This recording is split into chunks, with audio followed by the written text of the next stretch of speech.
We see the pyramids, the temples, and the golden treasures, but we rarely ask where they came from. The true foundations of ancient empires are not just in their grand palaces, but in the scarred earth and forgotten tunnels that supplied them. This is a journey into the hidden world of ancient mining landscapes. By the end, you will see history not as a story of glittering objects, but as a massive, gritty operation of extraction, labor, and logistics that powered everything. How did a mountain of raw stone become a pharaoh's statue? Who were the people that spent their lives in darkness to pull silver from the rock? We will travel from the turquoise mines of the Sinai desert to the tin-rich mountains of Central Europe, uncovering the lost industrial heart of the ancient world. These silent sites hold answers to how civilizations truly functioned, and why some eventually strained under the weight of their own ambition. What forgotten industry do you think built the world you know today? That glittering gold mask in the museum case tells a story of artistry and power, but it is a final chapter. The first chapter is written in a different language entirely, one of geology, logistics, and immense human effort. To truly understand ancient civilizations, we must learn to read that first chapter. For generations, archaeology focused overwhelmingly on the places where wealth was displayed and consumed, the great cities, the royal tombs, the ceremonial centers. We studied the banquet hall, but we ignored the kitchen, the farm, and the mine that supplied it all. This created a profound gap in our knowledge. We could describe a civilization's taste, but not its metabolism, how it actually fueled itself. This is where a new perspective, often called extractive archaeology, changes everything. It turns our gaze away from the polished monument and toward the raw, rugged landscape where the monument began. It asks not just what was made, but what was taken, from where, and by whom. This approach reveals ancient societies not merely as cultural achievers, but as complex industrial engines. It uncovers the vast networks needed to find a metal vein, to organize a workforce, to transport tons of rock, and to process it into something usable. Suddenly, the scale of an empire becomes tangible. You can measure it in the depth of a mine shaft, the volume of slag heaps, the worn paths of supply routes. And within this framework, we begin to see the other, often overlooked dimensions of history, the organization of labor, the environmental impact, and the sheer human endeavor that underpinned every golden age. By following the trail back to the source, we stop seeing isolated treasures and start seeing a system, a living, breathing, and often straining organism of extraction. A single hole in the ground is just a hole. An ancient mining landscape is something far more profound. It is the entire, sprawling footprint of an industrial operation carved permanently into the earth. Think of it not as a mine, but as a factory, a complete supply chain frozen in time. The extraction point itself, whether an open trench or a deep tunnel, is only the beginning. Radiating out from it, you find the entire supporting infrastructure. There are the vast piles of discarded waste rock, the tailings, which can form artificial hills that still dominate the terrain today. Nearby, you would see the processing areas where raw ore was crushed, sorted, and smelted. The remnants of furnaces and heavy slag, the glassy byproduct of metal production, often mark these spots. Then come the workshops where refined metal was shaped into ingots or preliminary tools. But none of this mattered if you could not move the material. So these landscapes are stitched together by transport networks, engineered roads for ox carts, steep ramps for hauling stone blocks, or even canals dug to float heavy cargo. This entire machine required people to run it, leading to the remains of worker settlements, often rudimentary and tucked against a hillside. And overseeing it all were the administrative buildings, the offices of ancient foremen and scribes who tracked output and managed supplies. Frequently, because the wealth being pulled from the ground was so immense, these sites were fortified with walls and guard posts. This integrated system from pit to port represents a massive, long-term investment. It shows a society committing to fundamentally reshape a piece of the planet, not for a season but for generations. The environment was permanently altered, the topography changed, the very chemistry of the soil and water affected by centuries of industry. When you stand in such a place, you are not looking at a relic, you are standing in the silent ruins of an ancient corporate headquarters and its factory floor, all rolled into one. This complex reality forces a simple but powerful question: who had the vision and the authority to orchestrate something on this scale? The story of bronze begins with a missing ingredient. Across the ancient Mediterranean, from the palaces of Crete to the citadels of Mycenae, artisans mastered the alloy of copper and tin that defined an entire age. Copper was plentiful, found from Cyprus to the Alps, but tin, that crucial 10% that transformed soft copper into hard, weapon-grade bronze, presented a profound mystery. Its sources were so distant and obscure that they faded from collective memory, becoming one of history's great supply chain secrets. For a long time, scholars looked east toward Afghanistan and possibly even Cornwall in Britain as the only plausible answers. But a compelling, overlooked candidate lies in the heart of Europe, in the rugged highlands known as the Erzgebirge, the Ore Mountains, straddling modern-day Germany and the Czech Republic. This region does not fit the classic image of a forgotten colony. Instead, it suggests a different model, a sophisticated, indigenous network of production operating far from the spotlight of the palatial centers. The evidence is written not in ledgers but in the land itself. Researchers have uncovered prehistoric mine shafts, stone hammers, and most tellingly, vast slag heaps whose age has been confirmed through radiocarbon dating of charcoal fragments within them. These are not small-scale operations. They speak of organized, sustained extraction. Further proof comes from an ingenious form of environmental archaeology. Scientists have analyzed peat bogs and lake sediments downstream from the ancient mining areas. They found layers strikingly enriched with tin particles, a permanent chemical signature washed down from mining activities that began over 3,000 years ago. This paints a picture of a major, landscape-altering industry humming along during the European Bronze Age. So, could tin from these Central European mountains have traveled over 1,000 miles to feed the forges of the Aegean? The logistical challenge seems immense, yet we know trade routes for amber, another lightweight luxury, spanned the continent from the Baltic to the Mediterranean. Tin, as a high-value, low-bulk commodity, could have moved along similar exchange networks, passing from community to community in a long chain of barter. The Erzgebirge tin would not have been shipped directly by Mycenaean merchants, but rather filtered slowly southward through intermediaries, perhaps reaching the Danube River trade routes and eventually the Adriatic. This possibility reshapes the entire tin mystery. It suggests the glittering Bronze Age civilizations of the South were connected to a much wider, less centralized economic web than we once thought.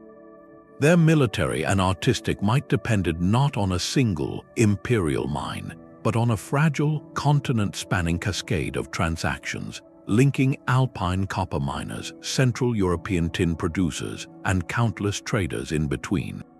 The true scale of this hidden industry forces us to reconsider a simple question: what does it mean to be at the center of the ancient world?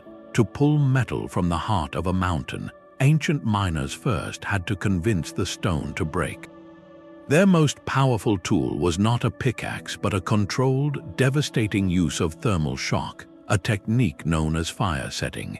Imagine a team of workers building a fierce, hot fire directly against the solid rock face deep within a tunnel.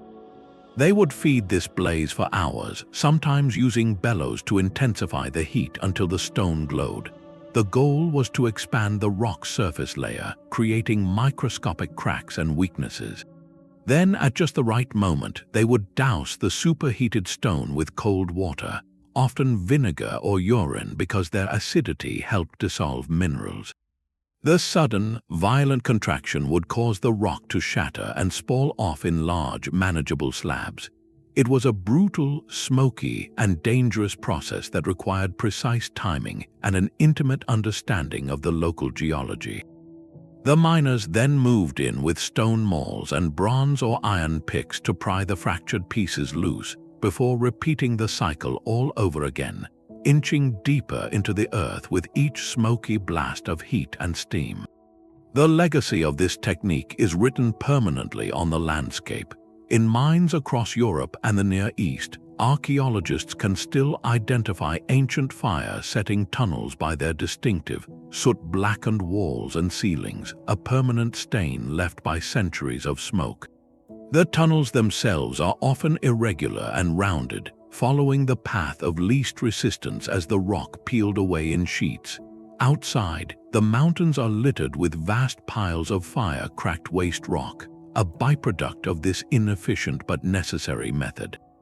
These environmental scars are more than just historical curiosities. They are a direct record of the immense energy and effort required to feed the ancient world's hunger for metal. Each soot-stained wall represents countless hours of labor, a relentless cycle of heat, steam, and hammering that defined the lives of generations. This was the foundational technology, the dirty, dangerous, and ingenious first step that turned inert stone into the currency of power. While tin fueled the machinery of war, another mineral powered the machinery of belief. For the ancient Egyptians, the vibrant blue-green stone known as turquoise was far more than a decorative gem. It was the color of life, of rejuvenation, and of the heavens, a sacred material deeply associated with the goddess Hathor, the divine patroness of mining, fertility, and distant lands. To secure this celestial stone, Egyptian expeditions for over 1,000 years made a perilous journey into the desolate mountains of the Sinai Peninsula to a place called Serabit el-Khadim. The environment here was a world away from the fertile Nile Valley. This was a harsh, sun-blasted landscape of jagged peaks and deep wadis, where water was scarce and the heat was relentless. Yet, drawn by the turquoise veins threading through the red sandstone, the Egyptians established not just a mining outpost, but a full ceremonial complex. At the heart of the site, they carved a temple directly into the mountainside, dedicated to Hathor. This was a profound statement. They were not merely extracting a resource, they were ritualizing the entire process, seeking divine favor for their dangerous work in a foreign land. The temple served as an administrative center, a spiritual sanctuary, and a powerful symbol of Egyptian authority stamped upon the wilderness. But the most fascinating clues at Serabit el-Khadim were left not by the Egyptian overseers, but by the Canaanite workers who labored alongside them. Scattered around the mines and the temple, these workers left behind crude inscriptions on stone slabs and mine walls. These are not Egyptian hieroglyphs. Scholars identify them as Proto-Sinaitic script, a very early form of alphabetic writing that used simplified Egyptian characters to represent sounds from the Canaanite language. It is a script of practical necessity born in a remote workplace. A laborer might scratch a brief dedication to his own deity or simply mark his name. In these rough etchings, we are likely witnessing a pivotal moment in human communication, the adaptation of complex pictorial writing into a more accessible, sound-based system that would eventually evolve into the Phoenician alphabet and thus into our own. So at this lonely desert mine, two parallel stories unfold. Above ground, a grand state-sponsored temple proclaims the power and piety of a pharaoh. Below ground, in the dim tunnels, common workers are quietly inventing a new technology of thought, one that would ultimately democratize writing far beyond the priestly class. The turquoise that adorned the necklaces of royalty was, therefore, embedded with a deeper history, a story of cultural encounter, spiritual longing, and an innovation in language that was literally mined from the margins of empire. The sacred turquoise of Serabit el-Khadim did not simply appear in the desert. It arrived there on the backs of a meticulously organized workforce, fed by supply lines stretching back to the Nile. To operate a mine in such a hostile environment was a triumph of logistics over geography, a state-level commitment that reveals the true machinery of power. Mobilizing labor for these remote operations was one of the greatest organizational challenges ancient civilizations faced, and they solved it in two primary ways. The first was the direct state-controlled model, best exemplified by Egypt. Pharaonic expeditions to the Sinai or to mineral-rich regions in the eastern desert were not open to volunteers. They were military-style campaigns composed of conscripted laborers, soldiers for protection, and a cadre of skilled scribes, artisans, and priests. This was not a permanent colony, but a rotating duty. Crews, perhaps serving in shifts of a few months, were sent out under the authority of a high official, a master of the secrets, who oversaw both the practical mining and the necessary rituals. The state provided everything from bronze tools and grinding stones to the most precious commodity of all, water and grain, shipped across punishing terrain in donkey caravans. The entire operation was a calculated investment, where the cost of sustaining human life in the wilderness was weighed against the divine and political value of the stone being extracted. In stark contrast stood the more independent, specialist mining communities that emerged in other parts of the world, particularly in Central Europe. Here, mining knowledge was not a royal secret but a local craft, passed down through generations within specific villages or kinship groups. These were not conscripts, but likely free communities who derived their identity and wealth from their unique skill. They understood the ore veins intimately, developed their own tools and smelting techniques, and controlled their output. Their operations were smaller in scale but more sustainable over centuries, embedded within the local landscape and economy.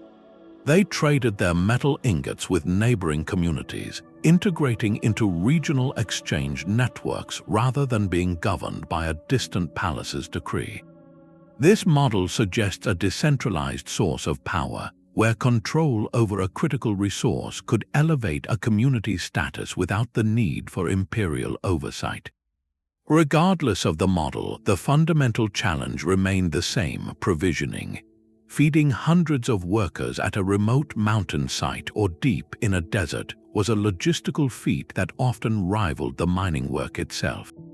Every loaf of bread, every skin of water, every replacement copper chisel had to be transported, often over trackless wastes or steep mountain passes. At the Sinai mines, archaeologists have found the remains of storage magazines, cisterns for capturing rare rainwater, and the bones of donkeys used for transport. The supply chain was the mine's lifeline, and its fragility meant that any disruption, a failed harvest back home, political instability, or attacks on caravan routes, could bring the entire enterprise to a sudden, silent halt. This invisible infrastructure of sustenance is what truly measured a state's reach. It was one thing to claim a distant mountain, and quite another to keep people alive there long enough to empty it. The silent ruins of these sites, therefore, are monuments not just to extraction, but to ancient supply chain managers who solved problems of distance and scarcity with nothing more than donkeys, clay tablets, and meticulous planning. Their success, however, always came with a cost, one measured in the sheer human effort of those who did the work. The Athenian silver drachma, stamped with the owl of Athena, became the currency of an empire. But that coin, and the democracy it helped fund, began in a network of dark, stifling tunnels just 30 miles south of the city at Laurion. This is the most famous example of a mining landscape directly shaping political destiny, and for good reason. The rich silver veins discovered there in the 5th century BCE provided Athens with a sudden, staggering windfall. when the statesman Themistocles proposed a radical idea to use this wealth not for public handouts but to build a massive, state-of-the-art navy of 200 trireme warships, the Athenian assembly agreed. That fleet, powered by the silver of Laurion, would go on to decisively defeat the Persian invasion at the Battle of Salamis in 480 BCE, saving Greek independence. The victory did more than secure safety, it secured Athenian hegemony. Revenue from the mines continued to flow, subsidizing the very mechanisms of democracy, paying jurors and public officials, and funding the monumental building projects like the Parthenon that proclaimed Athenian glory. Laurion is the textbook case, the undeniable link between extracted wealth and political power on a world historical stage. We know this story, but its very fame can blind us to a crucial truth. Laurion was not a unique miracle. It was simply the most documented and politically consequential version of a pattern that repeated itself across the ancient world, often in places history books scarcely mention. For every Laurion that funded a golden age, there were a dozen other mining landscapes whose output quietly determined the balance of power, fueled economic booms, or enabled the rise of local elites in regions far from the spotlight. The political impact of these hidden industrial zones was profound, yet because they operated in the periphery, their stories were never written into epic poems or carved onto marble steels. Their influence must be read instead in the distribution of artifacts, the sudden appearance of wealth in remote areas, and the slow migration of technologies. If a distant community gained access to superior bronze or iron because of a newly tapped local mine, its warriors held an advantage. If a trading hub arose because it controlled a key tin route, it could levy taxes and grow powerful without ever building a grand temple. These landscapes were economic engines that could create new centers of gravity, pulling political influence away from old, established capitals and into the hands of those who controlled the source. The rise and fall of fortunes, the shifting borders of influence, even the outcome of conflicts, often hinged on who held the mountain pass that led to the copper vein, or who could guarantee the safe passage of silver from the mines to the mint. So while we rightly remember the silver of Laurion for building the Parthenon, we must also listen for the echoes of 1,000 other mines, whose less celebrated ore built the fortunes, the armies, and the hidden frameworks of power across the ancient world. Their legacy asks us to reconsider what true political capital looked like long before the first coin was ever struck. While Athens built its navy with silver, another metal formed the backbone of an even older trade network, one that connected desert kingdoms to the world's first cities. Far to the east, in the sun-blasted landscapes of modern Oman and the United Arab Emirates, lie the ruins of a civilization known to the Sumerians as Magan. Here, the mountains hold not gold or silver, but vast deposits of copper, and the people of Magan mastered its extraction on an almost unimaginable scale. The evidence is not hidden in deep shafts, but sprawled openly across the valleys in the form of monstrous black hills. These are ancient slag heaps, the discarded, glassy waste from smelting copper ore. Some of these mounds are over 100 feet high and stretch for acres, containing millions of tons of material. They are not the work of a few generations, but the accumulated output of centuries of continuous industrial production, beginning as early as 3000 BCE. To stand before one of these artificial mountains is to witness the sheer physical ambition of a forgotten kingdom. This was not casual mining. This was a primary economic engine, an entire society organized around pulling copper from stone and firing it into a tradable commodity. The destination for this red metal was clear: the burgeoning cities of Mesopotamia, like the legendary Sumerian texts praise the high-quality copper of Magan, listing it among the most prized imports arriving at their docks. This copper was essential. It was hammered into tools that cleared land and built temples, cast into weapons that defended city walls, and shaped into the sacred vessels used in rituals. In many ways, the early flourishing of Sumerian civilization was literally forged with Amani copper. Yet, while the names of Mesopotamian kings and gods are famous, the source of this critical material has faded into obscurity. The sophisticated mining and smelting centers of Magan remain a footnote, overshadowed by the glittering end products found in royal tombs hundreds of miles away. This imbalance in our historical memory is profound. We celebrate the consumer but forget the producer. The people of Magan were not passive suppliers, however. Their operations required advanced knowledge, from identifying rich ore veins to constructing efficient furnaces that could reach the high temperatures needed to separate copper from rock. They developed complex trade logistics to move tons of heavy ingots across the sea or through the desert. Their success built local power and wealth, evident in the fortifications and tombs found near the mining areas. So why does this copper kingdom remain so obscure? Perhaps because its legacy is written in the unglamorous language of slag and soot, rather than in epic poetry.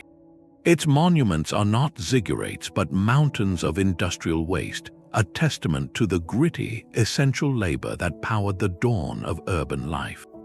The story of Magan forces a simple but unsettling question. How many other foundational civilizations have we missed because we were looking for palaces instead of foundries? Deep in the Austrian Alps, a different kind of treasure created a civilization in miniature. The salt mines of Hallstatt are famous for the miraculous preservation of organic materials, the leather backpacks, the woolen clothing, and the wooden tools that survived for millennia in the sterile salt. But to focus only on these artifacts is to miss the real story. The true wonder is the landscape itself, an entire world carved into the heart of a mountain, sustained for over 3,000 years by the pursuit of what was called white gold. Salt was not merely a seasoning here, it was the bedrock of an economy, the architect of a society, and the reason a remote alpine valley became a center of enduring wealth and innovation. To understand Hallstatt, you must look past the preserved objects and see the immense dark factory that produced them. The mountain is a labyrinth. Ancient miners dug tunnels stretching for miles, some descending over 300 meters straight down into the earth. They did this with tools of bronze and later iron, using the same fire-setting techniques we saw elsewhere, but here adapted to the unique geology of salt rock. They built elaborate wooden scaffolding and ladders to navigate these vertiginous shafts, a masterpiece of prehistoric engineering whose rungs and platforms have themselves been preserved by the salt. This was not a seasonal activity, it was a permanent, industrialized operation. The community that grew above the mine was entirely shaped by it. This was a stratified society, but one built on specialized skill rather than imperial decree. At the top were the mine administrators and the salt masters, those who understood the geology and organized the logistics. Then came the skilled miners, a professional class who passed their knowledge from father to son. There were woodworkers who maintained the vital support structures, leather workers who made the containers for hauling salt, and a network of traders who managed the export. This created a stable, self-sufficient microcosm far from the great political centers of the Mediterranean or Central Europe. Hallstatt did not need to be part of a large empire to prosper. Its wealth came straight from the mountain.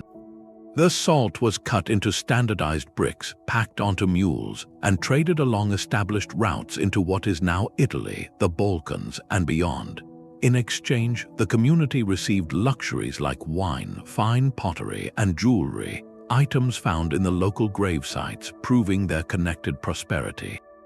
The longevity of this operation, spanning from the Bronze Age well into the Iron Age, offers a powerful alternative model of civilization. It shows that concentrated control over a critical, non-metallic resource could foster a complex, resilient, and wealthy society without the need for conquest or grand monuments. The legacy of Hallstatt is not in a ruined palace, but in the profound stability of a community that knew its fortune lay deep underground and built a world to last for centuries around that single, brilliant truth. But a mountain of salt or a vein of copper presented a problem just as formidable as the rock itself: water. In the deep, silent darkness of an ancient mine, the greatest enemy was not collapse or bad air, but a slow, relentless seepage from the earth.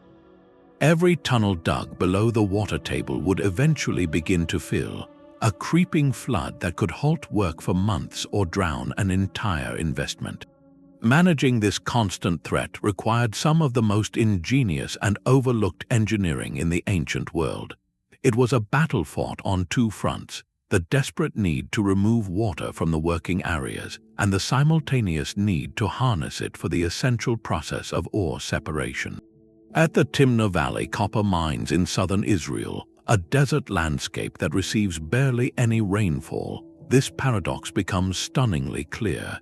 Here, miners thousands of years ago dug shafts over 100 feet deep to reach rich copper deposits. Even in this arid zone, groundwater and occasional flash floods posed a catastrophic risk. Their solution was a masterpiece of hydrological planning. They did not just dig mine shafts, they dug a parallel network of drainage tunnels called adits that ran at a gentle slope from the deepest parts of the mine out to a lower point in the valley. These adits acted as permanent drains, gravity doing the work of carrying seeping water away from the active faces, keeping them dry enough to work. It was a massive, preemptive excavation, a clear sign they planned to mine here for generations. But water was not just a problem to be removed, it was also a vital tool. Once ore was hauled to the surface, it had to be crushed and separated from the worthless surrounding rock or gangue. This is where water became an agent of precision. At sites across the ancient world, we find evidence of ore washing installations. Crushed ore would be placed on sluices or in shallow basins, and water was poured over it. The heavier metal-bearing particles would settle out, while the lighter waste material was washed away. This simple principle of gravity separation, using water as a medium, dramatically increased the efficiency of mining. To supply this vital resource in dry regions, miners employed clever lifting devices. The shaduf, a counterweighted pole with a bucket, could lift water from a shallow well into irrigation channels leading to the processing area. Later, more advanced devices like the water-lifting screw, a spiral tube turned by hand, could lift water from greater depths with continuous flow. This was not merely manual labor, it was fluid dynamics applied with wooden tools. The entire operation, therefore, became a careful balancing act. Engineers had to calculate how to drain a pit while also channeling clean water to the washing floors. They built settling ponds to recycle water and cisterns to store seasonal rainfall. The infrastructure for water management often became more extensive and complex than the mining tunnels themselves. At Timna, the remnants of these systems, the graded channels and the mouths of drainage adits, are quiet monuments to a forgotten science. They tell us that the ancient miners' expertise was not limited to geology or metallurgy. It encompassed civil engineering.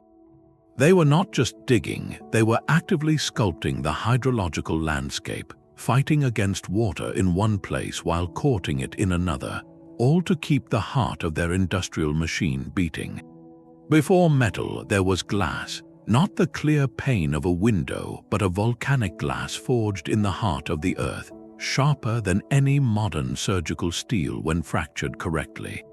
This is obsidian, and for thousands of years, it was the ultimate cutting tool, the key to survival, ritual, and commerce across the Americas. Its story is written not in grand cities, but in a single, scarred landscape in the high desert of Arizona, a place known as Rhyolite Canyon. Here, the scale of ancient industry is laid bare in a way that few other sites can match. The canyon walls are not natural. They are a pockmarked tapestry of countless quarry pits, some shallow depressions, others deep trenches, where generations of people carefully pried loose cores of the precious black glass. The ground is a carpet of debris, a glittering sea of fractured flakes and rejected fragments that crunches underfoot, representing millions of individual decisions made over centuries. This was not a mine in the traditional sense. It was a vast, open-air factory dedicated to the production of a singular, vital commodity. The true power of this place, however, is revealed not by what was left behind, but by where its products traveled. Through a scientific technique called obsidian sourcing, which matches the unique chemical fingerprint of the volcanic glass to its origin point, archaeologists have traced Rhyolite Canyon obsidian across staggering distances. Blades and points fashioned from this black glass have been found in ancestral Puebloan sites hundreds of miles away, across the unforgiving terrain of the Colorado Plateau, deep into what is now New Mexico and Colorado. This reveals a trade network of immense sophistication and reach, moving high-value goods across a landscape often perceived as isolated. Control over such a resource was not merely an economic advantage, it was a source of profound social and political power. The communities with direct access to the Rhyolite Canyon quarries, or who controlled the major trade routes leading from them, held a crucial position. They could produce not just tools but wealth. They could forge alliances through the gifting of finely crafted ceremonial blades. They could influence the rituals of distant peoples, as obsidian was also a sacred material used in offerings and spiritual practices. This control likely fostered the rise of local centers of influence, villages that grew in size and complexity not because of fertile farmland, but because they sat at the crossroads of the obsidian trade. The material itself dictated social patterns. The skill of crafting a perfect, razor-thin blade from a core was a specialized knowledge, perhaps held by certain families or guilds, creating social stratification based on craft rather than birthright. The constant demand for new tools and ritual objects meant the quarries were in near continuous use, drawing people to the site season after season, creating a shared cultural landscape that connected far-flung communities through a common, tangible need. Rhyolite Canyon, therefore, is a monument to a different kind of empire, one built not on conquest but on connection. It shows us a pre-metal civilization that was every bit as networked, specialized, and ambitious as any old-world kingdom. Its influence measured in the silent journey of a black glass blade from a quarried pit in Arizona to a ceremonial kiva in a distant mesa-top village.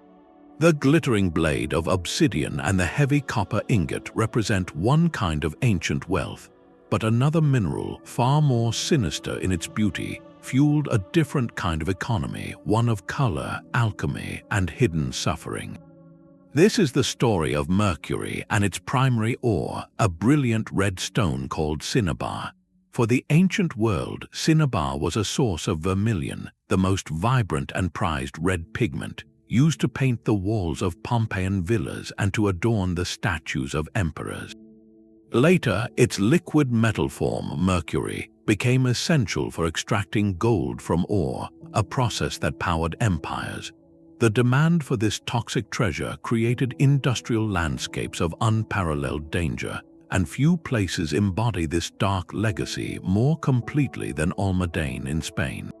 For over 2,000 years, this single site has been one of the planet's largest sources of mercury. Its history a deep strata of human endeavor shadowed by profound cost. The Romans first systematically mined here, drawn by the vermilion for cosmetics and ritual. They called the place Sisapo, and they understood the work was perilous. The toxicity of cinnabar dust and mercury vapor was no secret. Ancient texts describe the tremors and mental decline that afflicted those who handled it. Yet the value of the red powder and the silvery liquid it produced outweighed these grim warnings. To work the mines, Rome and every subsequent power turned to those with no choice, slaves, prisoners of war, and later, convicts sentenced to what was effectively a death penalty through labor. The landscape of Almadén is permanently scarred by this long history. the earth is stained a deep, unnatural red in places, colored by centuries of spilled cinnabar dust. The very soil and water retain high levels of mercury, a lasting chemical signature of the industry. Above ground, the infrastructure tells a story of forced containment, with thick walls and guarded gates that kept the labor force in as much as they kept intruders out. The tunnels themselves descend hundreds of meters into the earth, where ventilation was poor and toxic fumes accumulated. For the individuals sent here, a sentence to the mines was a grim fate, a slow and debilitating hardship in a place where the air itself could cause lasting illness. The environmental impact is equally permanent. Modern studies show that the region around Almadén has some of the highest natural mercury concentrations on Earth, exacerbated by millennia of mining. This contamination entered the food chain, affecting local wildlife and undoubtedly the health of communities living downstream for generations, though historical records rarely noted this silent toll. Almadén stands as a stark counterpoint to the narrative of ancient innovation. It shows us that the drive for certain resources could create systems of extraction that fully acknowledged the human and ecological cost, yet proceeded regardless because the end product was deemed indispensable. The vermilion that made a fresco glow and the mercury that captured every fleck of gold for a royal treasury were commodities built on a foundation of acknowledged peril.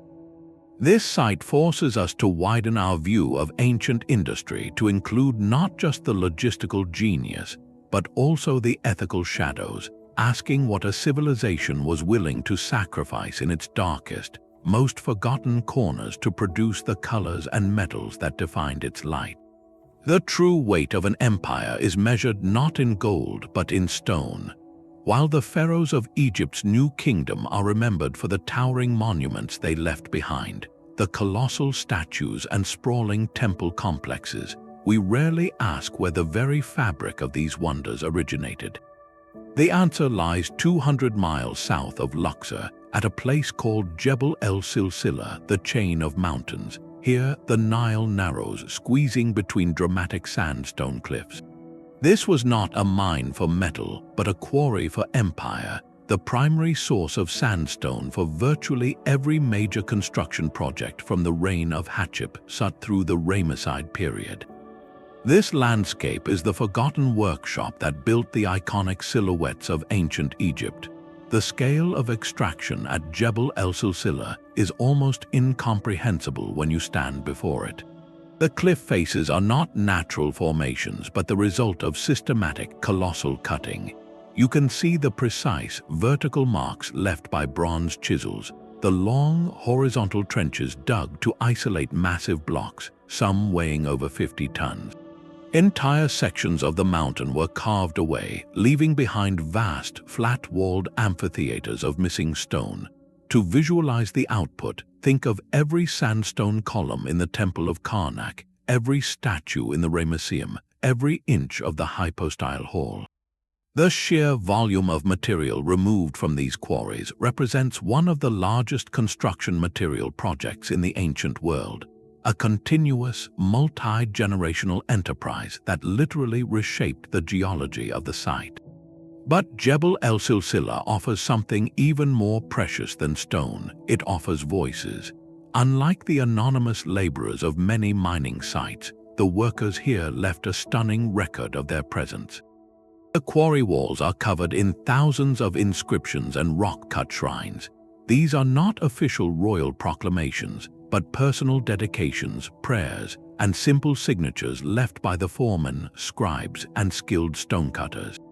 You find a short prayer to the crocodile god Sobek for protection, a rough sketch of a pharaoh's cartouche made by an artisan, the name of a work gang leader who oversaw the extraction of a specific block. This transforms the site from a silent pit into a buzzing community. We learn that the workforce was organized into crews with names like the Powerful One of Ammon, that they lived in on-site settlements with bakeries and administrative buildings, and that their work was considered a pious duty, a direct service to the gods whose houses they were building.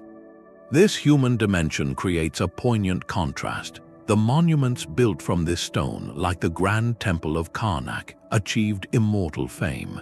They are celebrated as the pinnacle of Egyptian architectural achievement.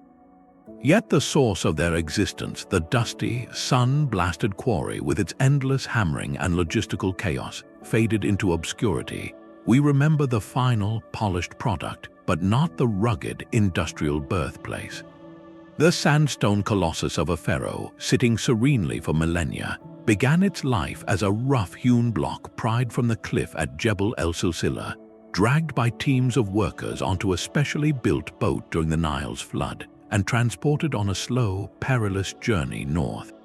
The quarry is the unsung prologue to every epic monument. It forces us to reconsider where we assign historical importance, asking whether the true testament to a civilization's might is found in the silent, imposing temple, or in the cacophonous, collective effort of the quarry that made it possible. The colossal block of stone, now free from the quarry wall, presented a problem almost as great as cutting it. It weighed as much as 50 elephants, and it sat in a remote desert canyon hundreds of miles from the temple it was meant to become. This was the ultimate logistical puzzle of the ancient world, moving the immovable. The grandest visions of pharaohs and kings would have remained forever trapped in the landscape, if not for the silent, sprawling networks of transport that acted as the arteries of empire. These were not simple paths, but engineered landscapes in their own right, massive public works projects whose sole purpose was to conquer distance and gravity. To move a single Egyptian obelisk, a task that could take months, required a coordinated system of staggering complexity. First, workers built a specially reinforced road from the quarry to the Nile, a smooth causeway of packed earth and timber that could bear unimaginable weight. The obelisk lying on its side was then placed atop a gigantic wooden sledge. Teams of hundreds, sometimes thousands, of laborers hauled on ropes, dragging the sledge forward. To reduce friction, men walked ahead, continuously pouring a slurry of water and clay onto the path, creating a slick surface of mud that acted as a primitive lubricant. This slow, inch-by-inch procession was a spectacle of pure human force, a river of muscle pulling a mountain of stone. Upon reaching the Nile, the true engineering marvel began. A specially built, extra-wide barge was floated into a canal dug parallel to the river and then deliberately sunk by filling it with stones. The obelisk was carefully dragged over the submerged barge. Then the stones were removed, allowing the barge to rise and lift the obelisk from the bank, floating it free. This delicate operation, performed with nothing but ropes, levers, and impeccable timing, was as risky as any mining venture. The loaded barge, now a precious, top-heavy vessel, was then towed down river by a fleet of smaller boats, a procession moving at the pace of the current. At its destination, the entire process was reversed, dragging the obelisk up a ceremonial ramp to be raised vertically into place. Every step was a calculated risk, a symphony of logistics where a single snapped rope or uneven patch of ground could mean disaster. This was not magic, it was civil engineering on a monumental scale. Similar, if less celebrated, networks existed for heavier, bulkier materials. At the silver mines of Laurion, the challenge was not moving a few gigantic blocks, but moving thousands of tons of heavy ore and slag every year. Here, archaeologists have found the remains of extensive, paved roads with deep, parallel ruts cut into the stone by generations of iron-wheeled carts. These were not general-purpose highways, they were industrial freight lines designed for efficiency. The carts likely had a fixed axle width to match the ruts, creating an ancient railway system that guided loaded vehicles down from the processing sites to the coastal ports with minimal effort. In other regions, like the copper-producing areas of Cyprus, miners would construct steep earthen ramps from the mine mouth to a lower collection point, allowing ore to be dumped into baskets and slid downhill. Sometimes, when terrain permitted, they went further, digging small canals or diverting streams to create flumes, using water itself to carry crushed ore to waiting barges. Each solution was a direct response to the local geography and the nature of the material. The common thread was an understanding that extraction was only half the battle. A mine without a road was useless. A quarry without a river route was a prison for its own product. These transport networks physically tied the isolated, brutal world of extraction to the glittering world of consumption. They transformed a local resource into a geopolitical commodity. The silver from Laurion could not fund the Athenian navy if it sat in a pile at the mine head. It had to travel to the mint, and then the treasury, and then the shipyard. Each mile of paved road or each carefully dredged canal segment lowered the effective cost of the resource, making ambitious projects possible.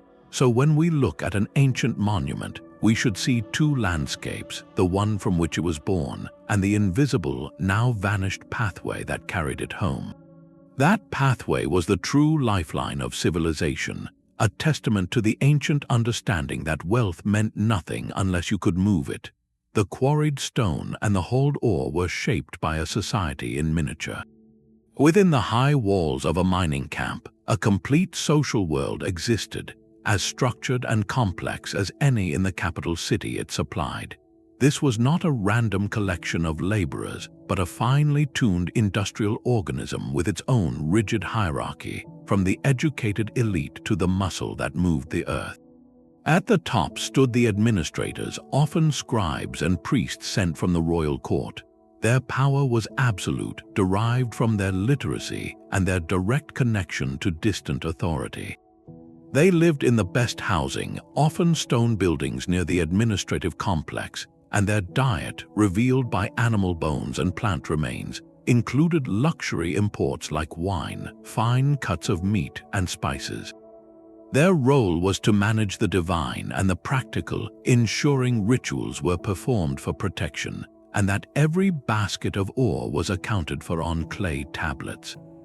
Just below them were the skilled specialists, the master miners and metallurgists. These individuals possessed knowledge passed down through generations, an intimate understanding of rock strata and furnace temperatures that made the entire operation possible.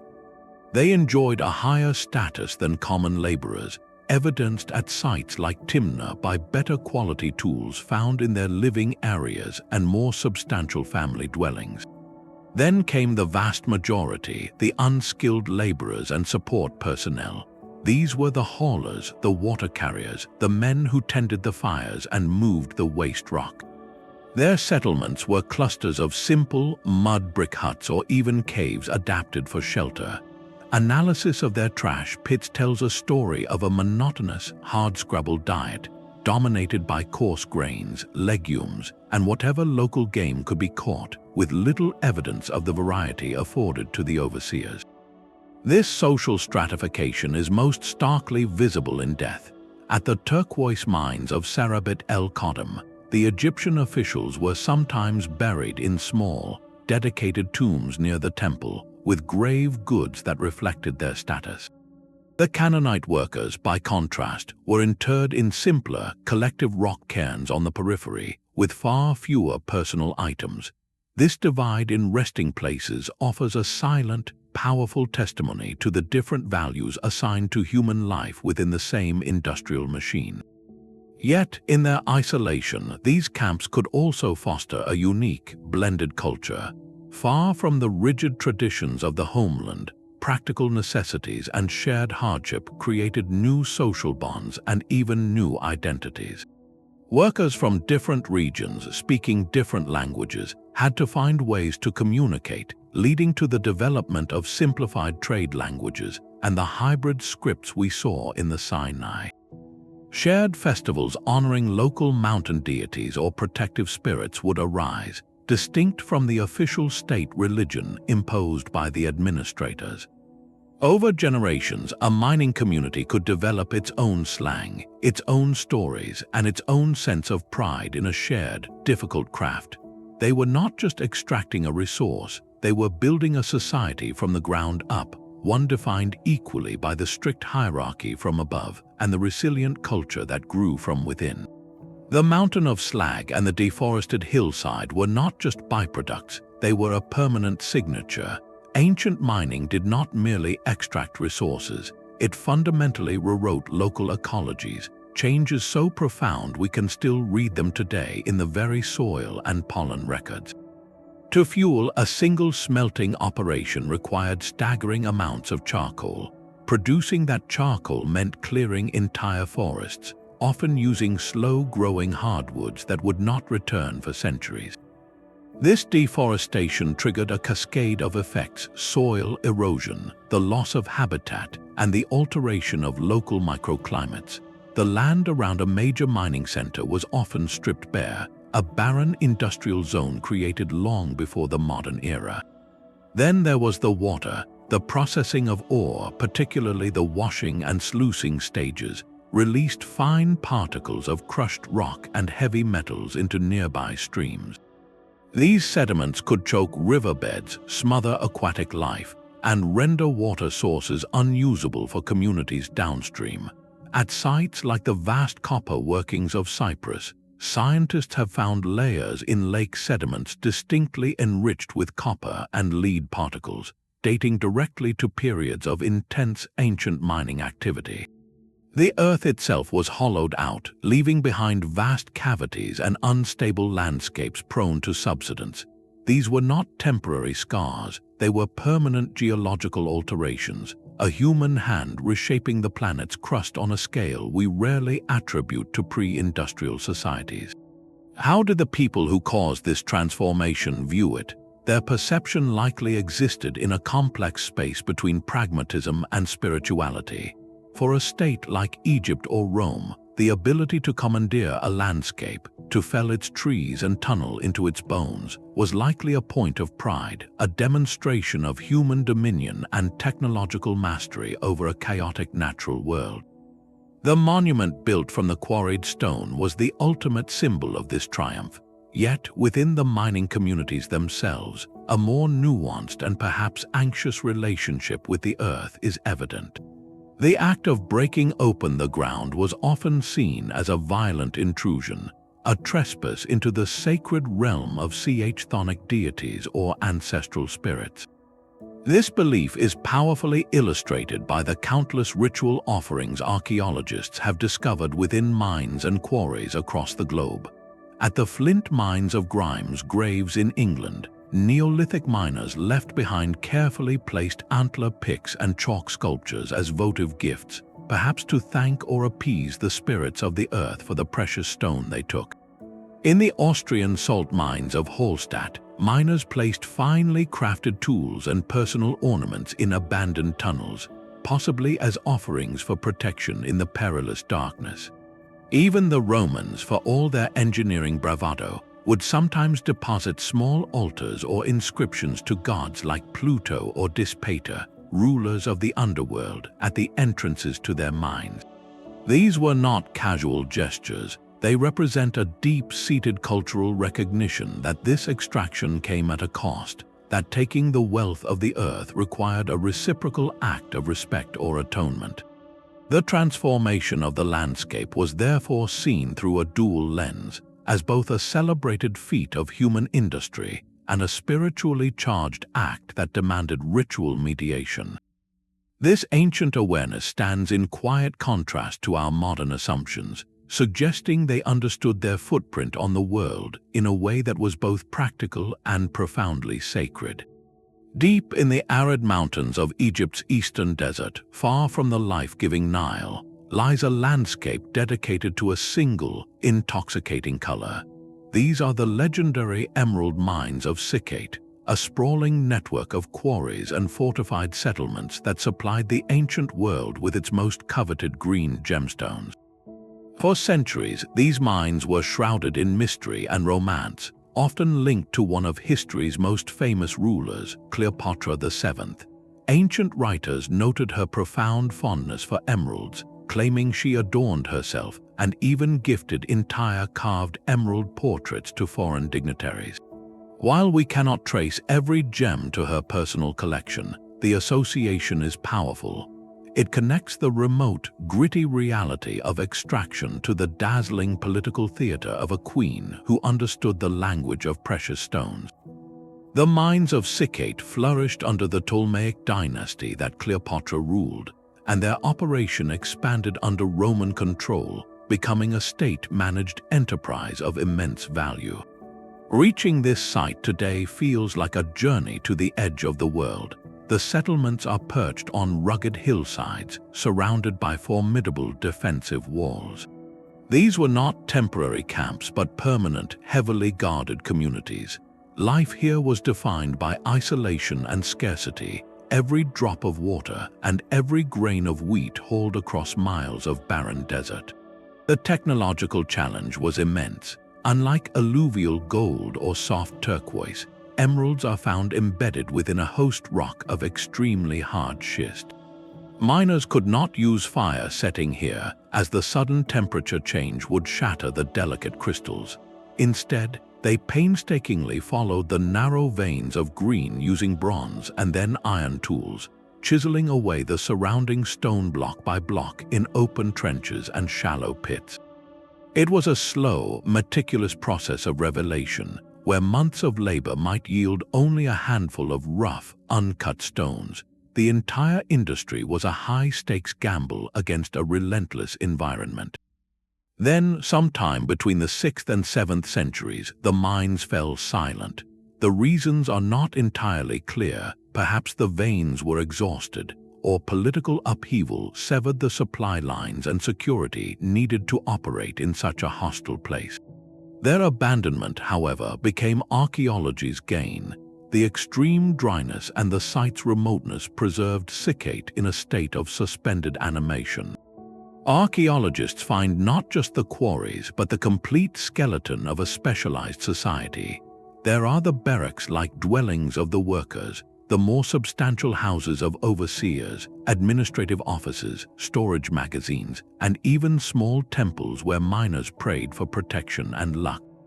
The garbage heaps contain the mundane details of life, pottery shards, tools, and food remains, telling a story of a community entirely sustained from the outside world for one singular purpose. Sikate is a perfectly preserved snapshot, a time capsule of an entire industry and the isolated world it created, forever waiting in the desert silence for the next shipment of emeralds that would never come. The silent exhaustion of a mine could echo louder than a fallen empire. This brings us to one of the most compelling and debated questions in the study of these ancient industrial landscapes. Did the very act of extraction that built a civilization ultimately contribute to its unraveling? It is a theory often called the resource depletion model, and it suggests that the environmental and economic costs of large-scale mining created a slow-moving crisis that even the most powerful states could not outrun.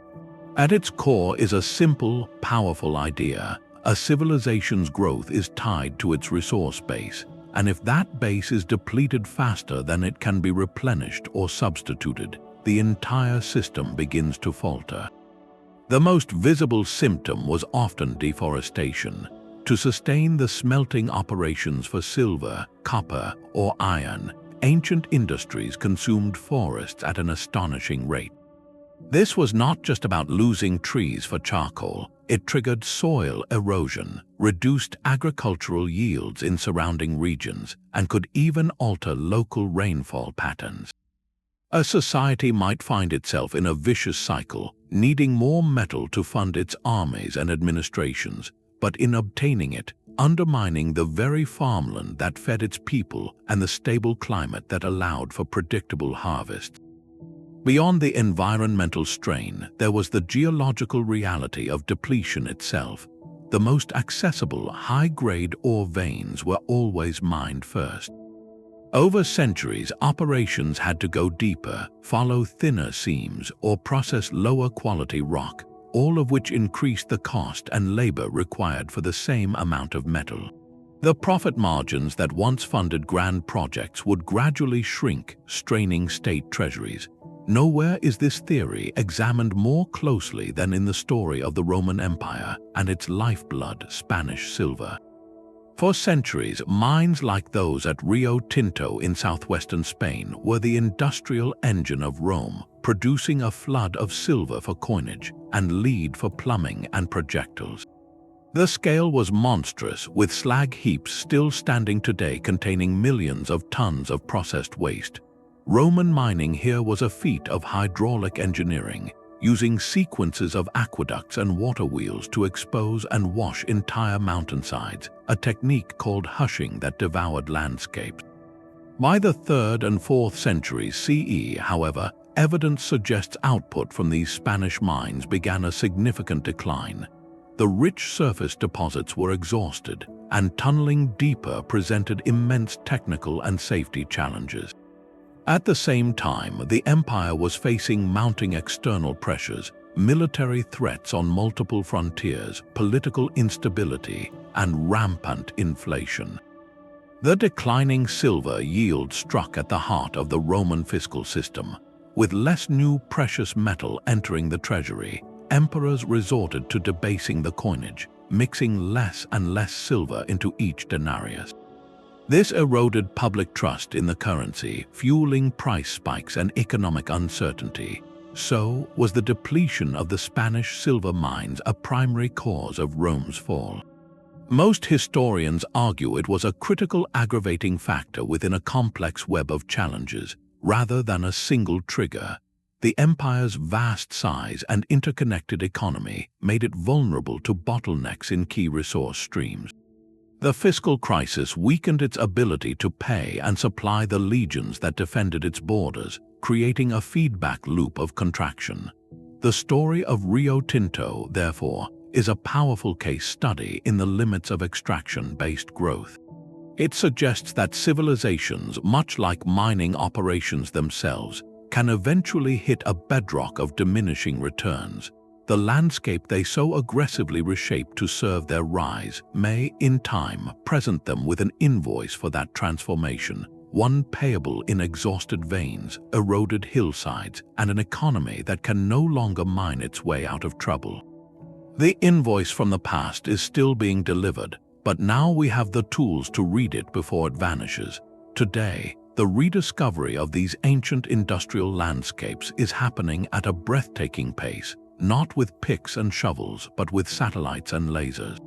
From orbit, high-resolution imagery allows archaeologists to scan vast, inaccessible regions, spotting the geometric scars of old mines or the faint, straight lines of engineered roads that are invisible from the ground.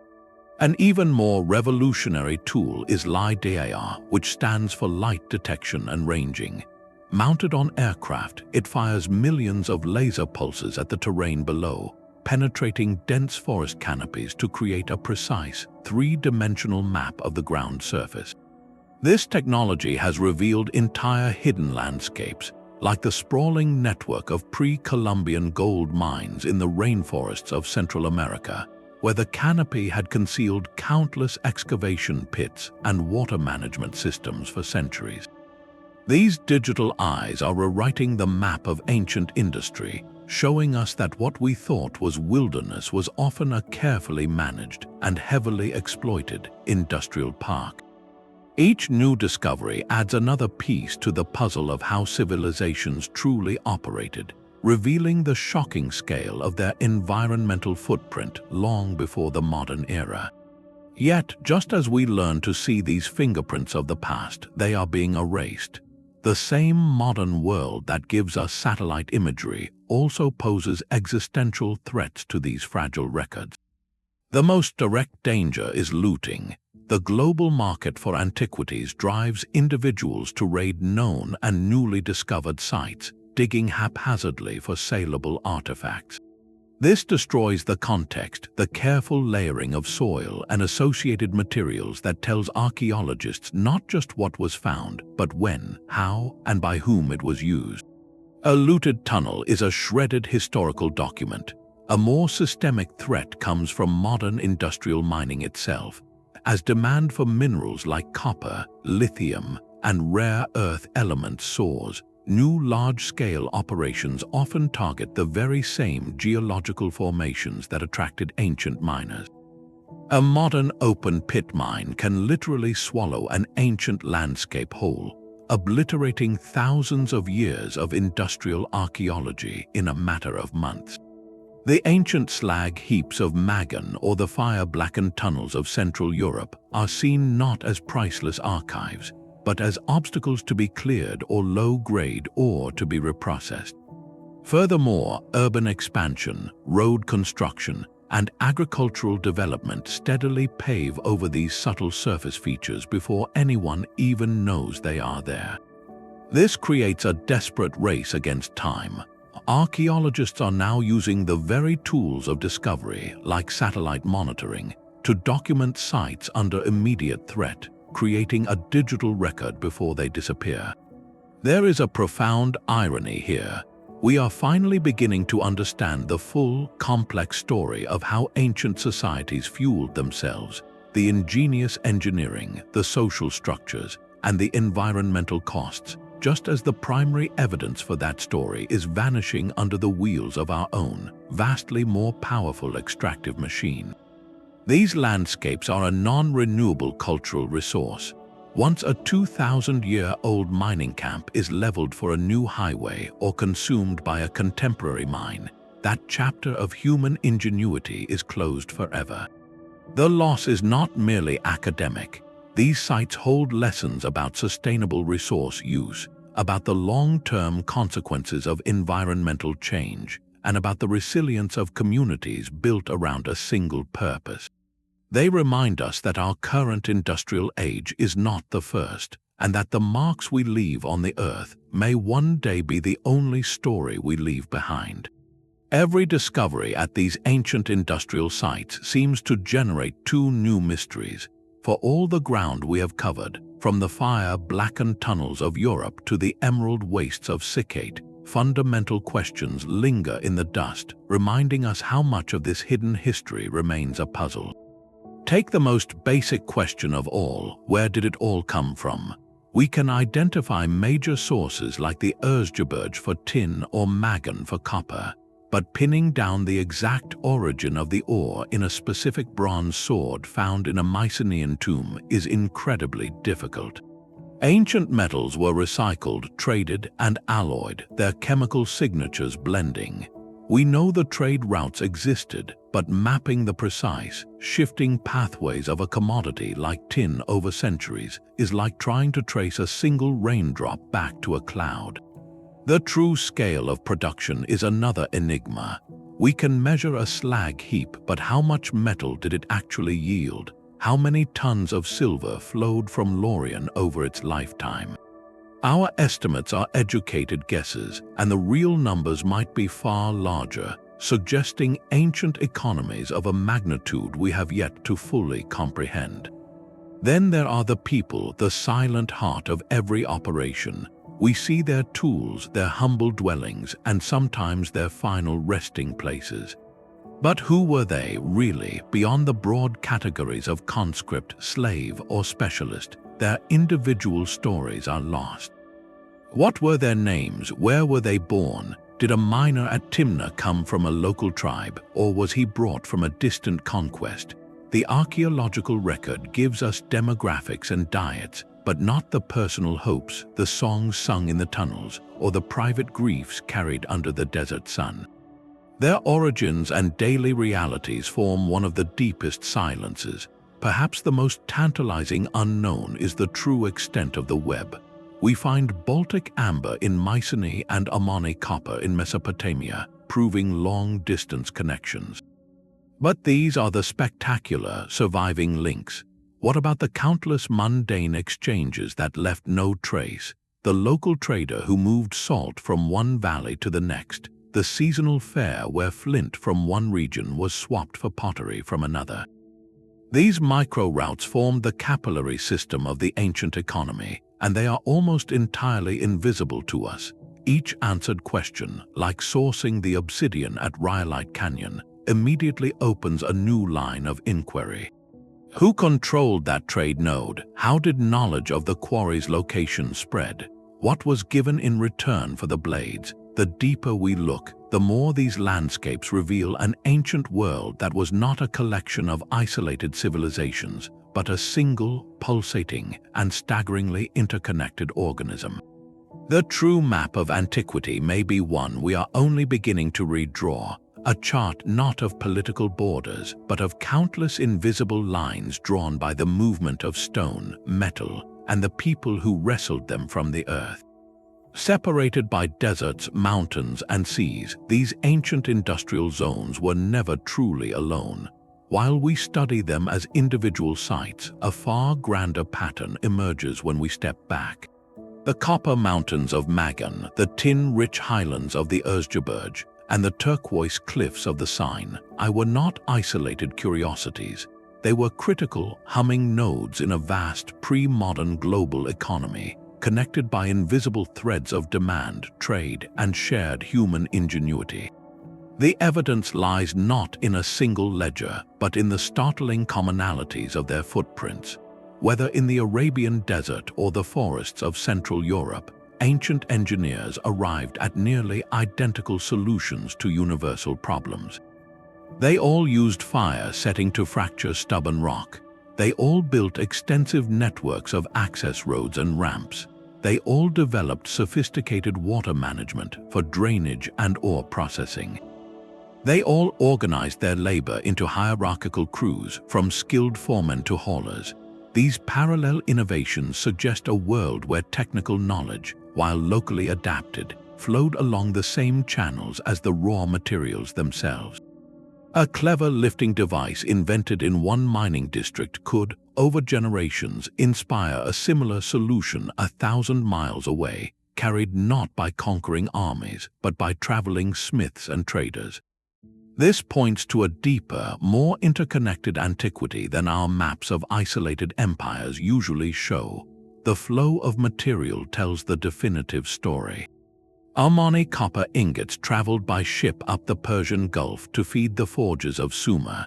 Tin from the Erzgebirge likely moved south along river systems, eventually reaching the workshops of the Mediterranean. Egyptian turquoise from the Sinai adorned elites across the Near East. Each of these commodities created a chain of dependency. A palace in Mesopotamia could not function without the distant mine in Magan. A Mycenaean king's prestige depended on tin routes stretching to the foggy north. A pharaoh's divine authority was partly underwritten by the blue-green stone his expeditions secured from a desolate peninsula. This means the rise of urban civilization, the very emergence of the state, was a networked phenomenon. It was built on a foundation of long-distance extraction that required not just local organization, but a fragile, continent-spanning web of trust, negotiation, and transportation. A disruption in one node, a mine failure, a political upheaval along a trade route, could send ripples of scarcity through civilizations thousands of miles away. When we connect these dots, the ancient world transforms. It is no longer a series of brilliant but separate lights on a map. It becomes a single, pulsating system, an early prototype of globalization where the wealth of mountains in one corner of the world directly enabled the golden ages in another. The true monument of antiquity, then, is not any single temple or tomb. It is this invisible, resilient, and breathtakingly extensive network that turned scattered geological accidents into the shared bedrock of human history. These silent landscapes are the true archives of antiquity. They hold a story not of crowned heads, but of calloused hands, not of decisive battles, but of decades-long logistical campaigns. To understand the rise and fall of ancient civilizations, we must learn to read the language of slag heaps and quarried cliffs, for these are the ledgers of their real economy. This perspective fundamentally shifts our view of history. It moves us from a narrative centered on palaces and treaties to one grounded in the gritty realities of materials, labor, and supply chains. The pharaoh's power is measured not only by the height of his obelisk, but by the length of the road that brought it from the quarry. The reach of an empire is charted not just by its borders on a map, but by the fragile threads of trade that brought tin from a distant mountain to a local smith. This is history written in stone and soil, in the permanent scars of extraction and the subtle chemistry of ancient pollution. It reveals civilizations as vast, complex engines, each dependent on a constant flow of resources pulled from the earth. Their grandeur was built on a foundation of organized effort on a scale we are only beginning to appreciate, and within that effort lies a dual legacy, a testament to breathtaking human ingenuity and a sobering record of early environmental transformation. The same societies that mastered fire setting and hydraulic engineering also deforested entire regions and altered watersheds for millennia. They achieved monumental feats while leaving a permanent chemical signature on the planet. This is not a judgment from the present, but an observation of cause and effect written into the geological record itself. Their story challenges us to look beyond the glittering artifact in the museum case and ask about its first chapter. To wonder about the mountain it came from, the road it traveled, and the community whose world was defined by its extraction. And this lens does not apply only to the ancient world. What are the hidden industrial foundations of other periods? The plantations that fueled mercantile empires, the coal mines that powered the Industrial Revolution, the oil fields that shaped the 20th century. Each era has its own version of these landscapes, its own forgotten systems of extraction that powered everything else.